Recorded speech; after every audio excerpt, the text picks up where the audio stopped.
Antonin Coa, bonjour. Donc on va parler programme d'investissement d'avenir et numérique. On a beaucoup de programmes d'investissement d'avenir. Là, on va parler un peu d'une sorte de consortium de 4 projets, je crois, Mhm. qui ont démarré il y a 1 an et qui ont un impact fort sur ce qui va se passer dans l'école et autour de l'école dans les années à venir. Est-ce qu'on peut faire un petit point sur le démarrage de ces activités? Pardon. Oui, alors, tout commence en 2014. 2014, c'est le moment où on fait la convergence entre une volonté très très forte d'acteurs éducatifs extrêmement divers, des associations d'éducation populaire comme la Ligue de l'enseignement, des entreprises innovantes, des espaces de recherche comme l'INRIA, la volonté donc d'avancer sur ce sujet-là, et une volonté très forte des politiques publiques, avec, vous vous en souvenez, en septembre 2014, François Hollande qui annonce le lancement du plan numérique pour l'éducation. Tout ça débouche assez rapidement sur un appel à projet porté par la Caisse des dépôts et consignations au titre du programme d'investissement d'avenir qui vise la massification des pratiques d'éducation au et par le numérique dans l'école et hors l'école, avec un focus particulier porté sur le code et la programmation, mais en réalité la possibilité qui est immédiatement attrapée par les acteurs qui composent les consortiums dont on va parler, d'aller plus loin et de travailler les enjeux de l'éducation au numérique. Alors, on sait que quand même, concernant la programmation et le code, c'est quand même pas une gageure, mais presque, puisqu'en fait, parler de massification, c'est un gros boulot de formation, parce qu'effectivement, il n'y a pas assez d'enseignants qui ont la connaissance pour la transmettre. Donc, ça a été ça, effectivement, l'enjeu au départ. Oui, c'est ça l'enjeu. L'enjeu, c'est précisément celui-ci, c'est de dire, aujourd'hui, il y a un enjeu sociétal et éducatif extrêmement fort. Si l'école doit participer à éduquer le citoyen d'une part, et si, dans une société traversée par le numérique, pour le dire rapidement, on ne doit pas avoir les mêmes compétences aujourd'hui qu'hier, en tout cas il y a des compétences nouvelles qui font le citoyen, alors il y a besoin de transformer des actions éducatives pour qu'elles prennent en compte ces enjeux-là. Et si on considère que ce n'est pas encore suffisamment fait, alors on a besoin de mettre en œuvre des politiques publiques et avec l'ensemble des acteurs éducatifs qui composent notre société pour transformer ces pratiques et les massifier. C'est bien ça le point de départ. 4 projets, 4 consortiums qui se créent.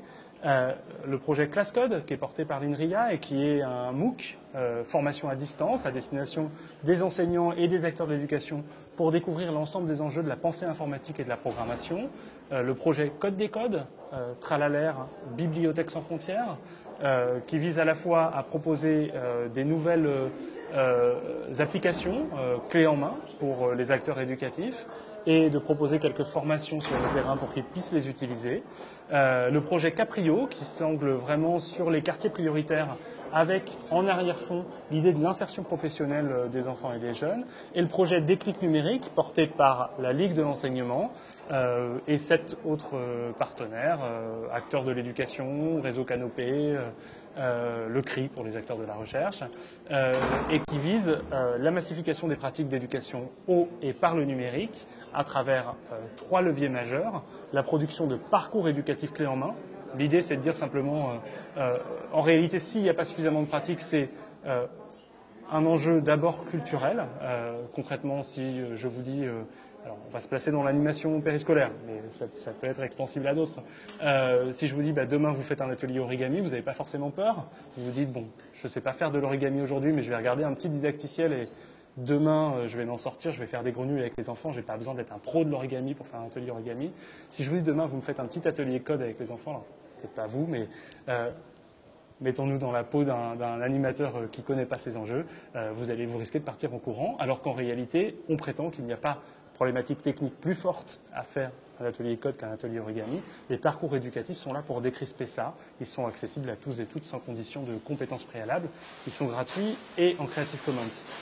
2 autres angles de mise en œuvre, la formation des acteurs éducatifs d'une part, l'idée simplement qu'il y a un enjeu de formation extrêmement fort, à la fois pour les acteurs de l'éducation populaire ou de l'éducation non formelle, et puis à la fois pour les acteurs sur les temps scolaires, donc avec la volonté à la fois de proposer des plans de formation pour les animateurs et à la fois d'impacter les espaces de formation initiale et continue des enseignants Et puis un troisième volet qui est la mobilisation des citoyens.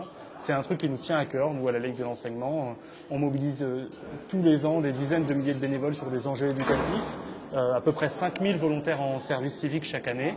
Et l'enjeu, c'est de leur proposer un espace d'engagement qui est un espace éducatif et d'inclusion numérique pour porter aux côtés des acteurs éducatifs ces différents enjeux et massifier encore plus les pratiques. Concrètement, sur votre projet, on en est où et jusqu'où vous allez aller? Alors, donc après une bonne année de mise en œuvre, sachant que la mise en œuvre de la plupart des projets s'arrête en fin 2018, donc c'est des projets quand même à vocation assez courte. On est aujourd'hui sur l'aspect parcours éducatif, les 7 parcours éducatifs, sur les 3 aspects qui nous semblaient importants de l'éducation au numérique.